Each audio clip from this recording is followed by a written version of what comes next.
And here we are again with another opportunity to talk to a well-known martial artist. Arthur Cohen is with us today, and it's a pleasure to have you with us on Martial Arts Today. Arthur Cohen, you're responsible for a lot of things, but I have here in my hand the book, Floor Fighting Techniques, and you've got a couple of tapes out, matter of fact, on Floor Fighting Techniques, Volume 1 and Volume 2, and I'll just kind of give them a general idea. Is the glare on there? Are we okay? Good. That's kind of what you've really focused your attention into? It's one of the areas that I've put some time into. All right. Why? Why have you chosen that area? As a martial artist, I felt that it was important to be able to handle any situation.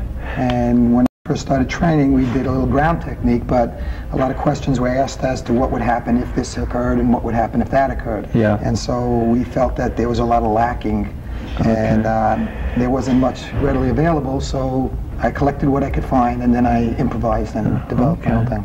That's great. Now, how long have the tapes been out? I've seen them around for quite a little while now. Yeah, about a year and a half, I think. About a year and a half? I was thinking almost 2 years now. That's super.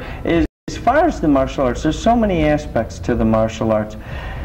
Do you yourself work into katas also? Yes. I mean, just so you're really doing the tradition aspects of the martial arts, and you're presenting to the public one of the areas and emphasizing it for their use. Right. Okay, so and I say that because we get so many young ladies and gentlemen that watch the show, and sometimes they think all karate is that, and we know it's more than that. But then this material here is going to benefit somebody that doesn't train regularly. Okay, right now I'm working with a lot of police. That's okay. In confrontations, they find that you're going to be on the ground sooner or later. Yeah. And so a lot of these techniques have been very useful to them, and I've been invited to teach in many different associations. Yeah, and you teach in quite a few different places. Now, you're out of New York City. Yes, Long Island. Long Island. But you do go across the country and do lectures and seminars and teaching. Yes, I do. That's great. All right, now there's many other things going on. You have some goals in mind in the near future, within the next year or so.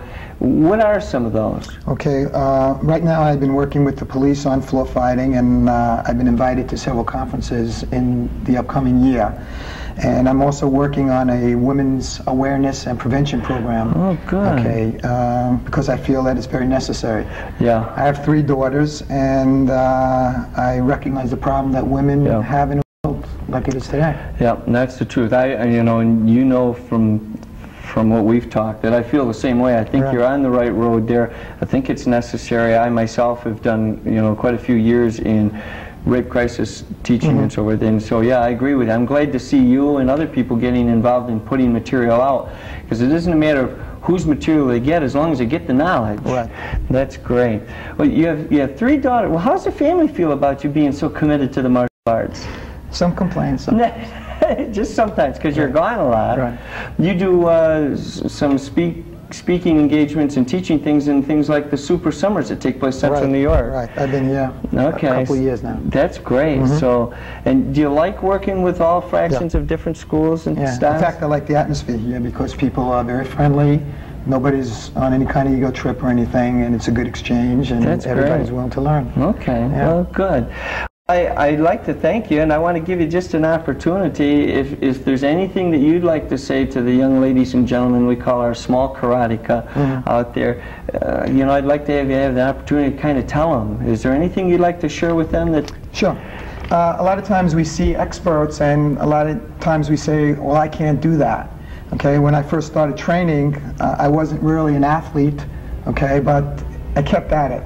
And when you work at something and you stick with it, you'll be surprised how much you could achieve. So just don't give up. Don't give up. And I think that's a theme in the martial arts that people that stay with the martial arts soon find out, and that is that you never give up. You just keep on going, and you will achieve. You plateau sometimes, but if you stick with it, you just start getting better again. I'm really appreciative of you stopping, chatting with us today, and all the things that you're doing in the martial arts. I'd like to thank you very much. Yes, pleasure having you with us. We're going to go to a short commercial break right now, and then we're going to be back with more on Martial Arts Today. The Martial Arts Today show aired on NBC for 12 years, reaching over 3 million homes in the United States and Canada. Its host, Grandmaster Clifford C. Crandall Jr., traveled to 22 countries covering diverse martial arts styles and events. Grandmaster Crandall is the founder of the American Martial Arts Institute and American Eagle Style. He has made numerous contributions to the field of martial arts, producing instructional videos, books, including the American Eagle Style textbook and the American Eagle Style self-defense DVD. These resources share the American Eagle Style with the world and help its instructors teach its students. In addition to traveling around the world as host of the Martial Arts Today show, Grandmaster Crandall has led several martial arts teams on international cultural exchange tours. In 1994, he coached and led the first American martial arts team to perform by government invitation for the People's Republic of China. The team carried letters from President Clinton, Vice President Gore, and numerous senators and congressmen. The presidential letter was read before each performance. A 30-minute documentary was produced to chronicle the trip and its historic significance. He led similar trips to Russia, Japan, Australia, Italy, and the Caribbean. Grandmaster Crandall has appeared in many martial arts magazines promoting safety and awareness for people of all ages and abilities. He has promoted child safety internationally, is the Central New York spokesperson for McDonald's Corporation, and set a Guinness Book World Record for breaking boards while skydiving as a publicity effort for the need for child safety education. Grandmaster Crandall is also the headmaster of Takenouchi Hanganru Matsuno Crandall, a 300-year-old Iaido style. Grandmaster Crandall's certified position and title were bestowed to him by his late instructor, Headmaster Tsuneyoshi Matsuno, during a traditional ceremony in Japan in June of 2002. Grandmaster Crandall has documented these styles in both textbook and DVD format. Prior to becoming a full-time professional martial artist, Grandmaster Crandall was a superintendent of schools, a high school principal, an elementary school principal, and a classroom teacher in the state of New York. To learn more about Grandmaster Crandall and the American Martial Arts Institute, visit www.amai-eaglestyle.com.